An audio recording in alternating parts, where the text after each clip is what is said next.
What is going on, everybody? We are getting ready to pick up a customer. I am charging the cabin-facing camera, so I just got the Action 5 running right now, and we are kind of stuck behind this truck as we make our way to our customer. But we'll see if we have a reaction, a ride-along, or some in between. I believe this is the gentleman coming up now. And if it's just a ride-along, then we'll do another voiceover. But we will see what comes. If it's a really good reaction, I do apologize for not having the streamer-style cam up. I didn't realize that it had died. Just push in and grab it when it pops out. Perfect. Like a car. Thanks. Definitely gets the job done. Yeah. Is the temperature in here feel alright for you? Yes, sir. Cool.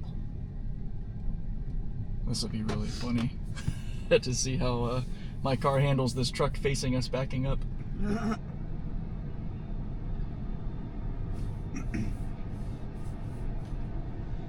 like how you can see like the other cars on it, like parked right here. Yep. No, it's actually driving itself. That's why I'm curious to see how it reacts, because I know just from having larger trucks that are parked in a neighborhood kind of on the side, it'll kind of freak out, like, you're in the wrong spot, you shouldn't be facing me from that angle. It is getting a little close though. Okay, there we go, now we've slowed down. That is too funny.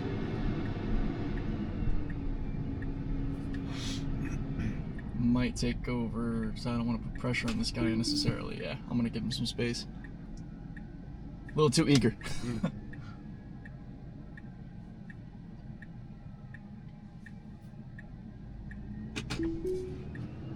All right.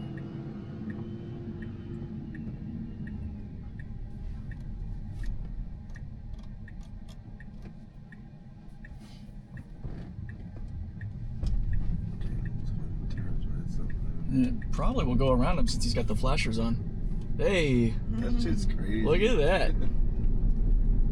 So just because he had his flashers on it, Yeah. then goes around it. Yeah, if there's a stopped vehicle with hazard lights on, this car sees it, you know, with the cameras like us, and just goes, oh, we can go around as long as it's clear. If it wasn't clear, it would have been like, hold it. Wait. What's really cool is so far it's been able to discern the difference between that and like a school bus when it goes red and it'll actually stop. It's like, that was cool. That was not always the case because it was confusing imagery. So we just had to be ready to take over and then send that little report back to Tesla. It's come a long way. Will it drive all the way there by itself? Sure will. With different levels of skill, which is one of the reasons that I'm always ready to grab it. And not that it would be anything scary, but just kind of might make a dumb move. Like, we have to make a left turn and it gets into a right lane, and we're like, no. Yeah. Now you have to worry about getting back over because people are going to close this gap and probably keep you from getting over, little stuff like that. This drive is relatively simple, so I don't know. What's really funny is often when I praise it or say things are simple, it'll do the dumbest thing. Yeah. Like I just kind of jinxed it, but it should do just fine.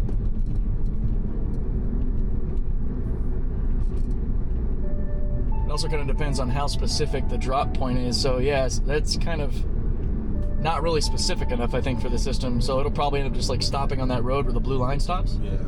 So they've got to work on that, you know, last point precision a bit.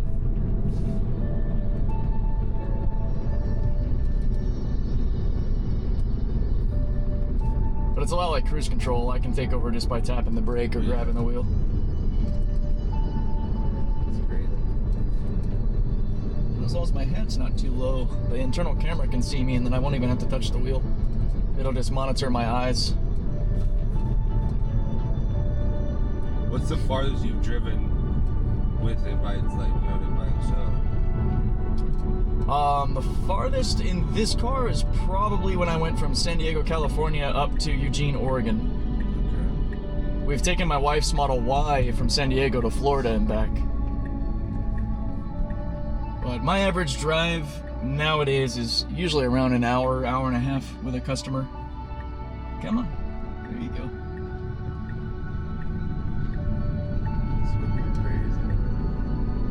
Honestly, the trips that include longer distance on the highway is kind of easier because there's really not a whole lot going on. You're just going a longer distance for a longer period of time.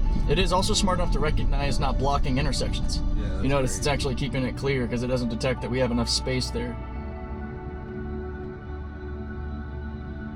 In a lot of ways, it's not as derpy as actual humans are. The amount of people I see blocking intersections. Now, once they start moving, though, it should detect that and jump in.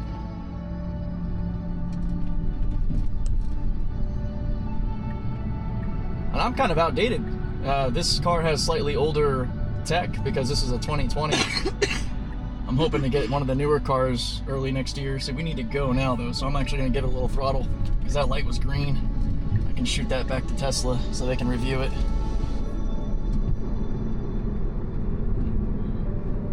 And how do you do that? Shoot it back, like, you just... My car is actually kind of on their VIP list, so to speak. That's how they put it to me, actually. They reached out to me and they gave me this little direct feedback button, this little camera. And that creates a snapshot of what just happened, kind of like a screen grab or a screen recording on a computer. Yeah.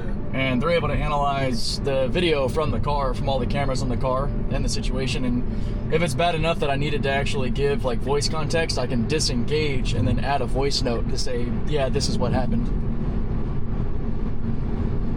And they're getting that kind of feedback from probably 500,000 plus people. Yeah. Not all those people have that specific button, but a good chunk of us do.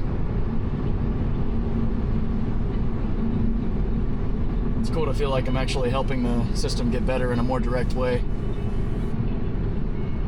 I think I'm the only person, at least to the scale of this kind of driving, that does this much testing. Because I'm driving customers around, 12 hours plus a day. Yeah. What are you gonna try to get the Cybertruck? Eventually. That thing's pretty expensive. Yeah. So, like, I got this car in 2020, it was 42. And I still owe about 14 on it. So I'm trying to get that down and grab the new Model 3 and then rent this one out, like on the Turo app. And I'm hoping between that and the revenue from the new car and my YouTube channel that I can finally get up to the $80,000 Cybertruck. Right. I could afford the monthly payments. It'd be really tight, but just with what I do with this, it's just that loan amount getting approved, and that's just so much money. I'm a pretty normal guy in that regard. I mean, I know that it's priced pretty competitively with other trucks, like other new trucks. They're all kind of up there now, $70,000 to $90,000. But that's my pockets aren't that deep yet. But that'd be a lot of fun. I would love to just get the reactions of people I pick up in that thing, because it's just an insane vehicle. I've already seen 3 today. I can't believe how many I see in Florida. I was used to seeing quite a few in California. Yeah, we just got back from California on Monday. Oh yeah? Yeah. Where'd you get to visit? We went out to like San Francisco, okay. San Jose. You were up in the heartland of Tesla. And then like Los Banos. Yeah, those freaking cars that drive themselves are like Ubers. Oh yeah, Waymo is out there now. Yeah. Like I've never seen anything like that before. That shit was crazy. That's next level wild, because like right now, sure, this is doing what that Waymo's doing, but you have the comfort of me here. Yeah, you controlling the car. and I can get I can help it if it acts up kind of like a driver's ed coach or something. But to jump in a car with no driver, that's a whole new level of, oh shit. That's probably actually more comparable to how I felt when I first gave it control. Because it's different to ride along with somebody. You kind of have that safety net, but when you're the person that chooses to activate it and sit there and go, all right, like that's a heightened level of that experience too. Because you're actually giving up control to see what happens. And the first time I ever did that, I called it an ass pucker moment. You're just like, whoa, what's gonna happen? I'm hoping, I've heard recently from a customer I picked up from a cruise ship that they experienced that in Miami. But I wasn't aware that Waymo had made its way to Miami, but that's close enough that I might go there just to see. I bet it, but like I could see it going to Miami. I would love to do like some comparison content on that, like maybe go on a route in the Waymo and then just write it down and then take my car in that same route and just like compare how the two differed and acted and stuff. Yeah, that shit was crazy. I ain't never seen nothing. And there's so many. They're everywhere out there. Yep. There was a few different companies too that were all competing out there, and I think one of them had to get shut down because of a tragic accident. It was GM's Cruise, and it wasn't even the car's direct fault. It just unfortunately hit somebody that got hit into it by another car. And they lost their license and had to shut down. And I mean, as you'd understand, if anything like that happens, I mean, people, unfortunately, are hurt all the time by other human drivers, but the second it's a non-human operated machine, it's a whole different legal game. Yeah, I bet. I don't know if or when I think actually GM is dropping the program. I need to study up on it. I think I heard that recently. But Waymo is going strong. They've been doing pretty well. Yeah, like we'd see people like videotaping like in the car, like Yep. Watching the steering wheel move and everything. You're like, what is happening? You can tell it like to play music or something, and it plays like music. It has like a little screen right here. I looked it up when we were there that's because cool. I wanted it. And you can like control everything, like the air, like literally everything. See, that's really cool. That's one thing that I love about the new Teslas that came out. So like this, I just have it in my background for motivation, but the new Model 3, and the S and X already, and Cybertruck already too, they've all been incorporated with, instead of this is another display that allows you to handle, like you can bring, I think now they've incorporated, like you can pull up video games, Netflix, Hulu. Yeah, you can control the temperature of the car, even move the seat forward if it's a little too far back for you. Yeah. It's like, there we go. That's like a dedicated rideshare experience. Yeah. It's another reason I can't wait to get it, because it gives my customers a chance to set their own parameters, which is really nice.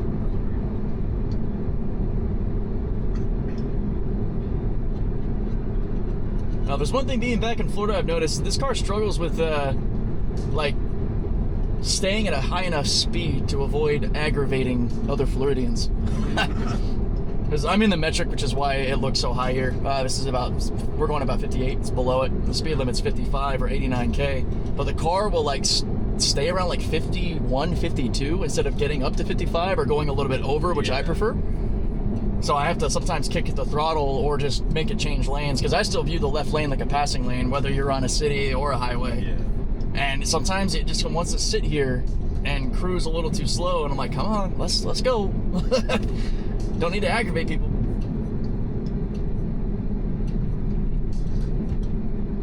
Because some things you have to expect when you've got a machine working around humans. Just all the unpredictability of it.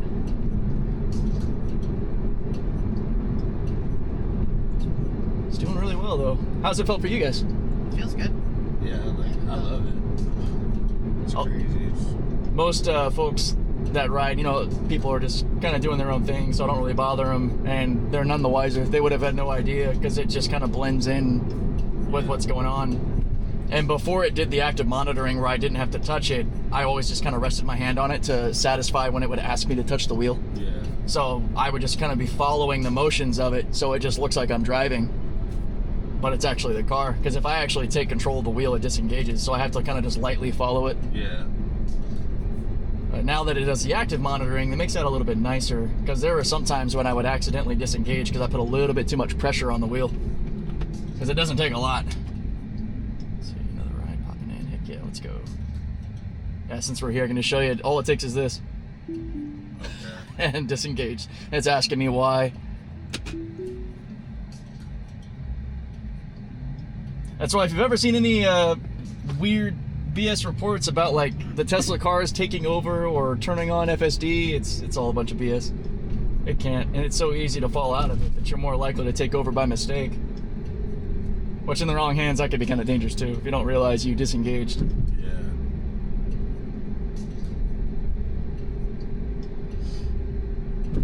Now this is one of the other little issues that annoys me on this build, is how long we'll stay in this lane even though it knows we have a right-hand turn. In previous builds, it's been really good about getting over ahead of time, which is smart. But this one has been frustrating. It's like, why wait till the last minute, man? Especially like right now, it's perfect. We have a lot of open space between us and the car behind us. Like, this would be an ideal moment to get over. Wait till it gets to the street. Right, I know. I would love it to get over before the series of lights, but it might wait until after. I mean, there's a little chunk of time before we need to. Yeah. It's just, this is an area of improvement, I think, for sure. Or needed improvement.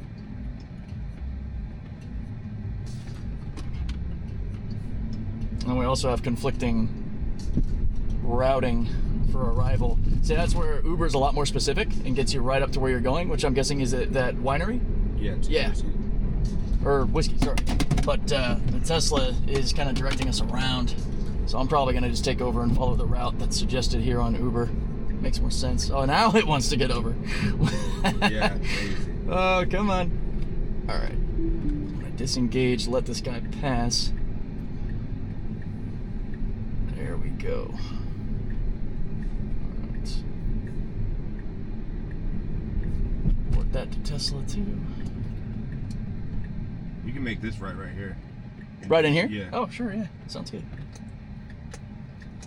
So it almost did it. Yeah, right here's pretty good. Thank Appreciate you. it. Yeah, my pleasure, guys. Have a Appreciate great the day. experience. You man. as well, no problem. Just hold the button there at the top and push out. You got it. Have a good one. Thanks, you too. Take care. Well, there you go, guys. A direct example of one of the small but very real issues when it comes to being really accurate and getting to the customer in a reasonable way with regard to staging, you know, and making the maneuver ahead of time where it makes sense. You know, we all kind of intuit this sort of thing. We kind of just feel when it's like, all right, we should go ahead and get over. And the system was better at that before. It had a really good habit of preemptively maneuvering in a way that just made a lot of sense. And I praised it for a good while around that. But with the 12.5 branch that I've had on this hardware 3, it's not been the best. So hopefully, oh, interesting. We had to cancel and flip on customers. My bad. Hopefully that is has been rectified with version 13, and maybe with whatever future update our hardware 3 cars might get. I know the Tesla team is busting their ass. They're working really hard. They're really incredible. And I still look forward to seeing what comes. But I'm going to get on to this next customer, guys, and I will catch y'all in the next video.